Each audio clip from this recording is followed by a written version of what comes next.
সালামু আলাইকুম।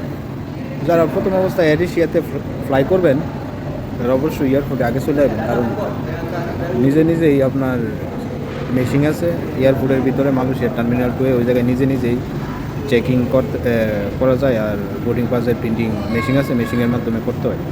না বুঝলে প্রথম অবস্থায় দেখে দেখে অন্যেরা যারা করে এদের থেকে দেখে দেখে করতে পারে, কারণ নাইলে প্রথম অবস্থায় বোঝাটা খুব টাফ। আমি অনেকক্ষণ দাঁড়াইয়া দেখা তারপরে একজন চাইনিজ লোকের কাছে জিজ্ঞেস করছি, তারপরে দেখাই দিচ্ছে যে এই নাম্বারগুলি প্রবেশ করা। তো আমি আপনাদের একটু পরে দেখাইতেছি যে চেকিং মেশিনগুলি কীরকম হয়, ঠিক আছে। আর আমার চেকিংটা এমন হয় না, আমি একটু আগে চলে আসি, তো আমারটা হোল্ডে আছে বর্তমানে, আর কিছুক্ষণ পরে চালু হইব। সামনে দেখতেছেন এইগুলি এয়ার এশিয়ার যারা নিজে সেলফ চেকিং করতে হয়, টিকিট এরকম একদম পাতলা। এই জায়গায় নিজে পাসপোর্ট ফ্লাইট নাম্বার দিয়ে স্ক্যানিং করে তারপরে বোর্ডিং পাস বার করতে হয়।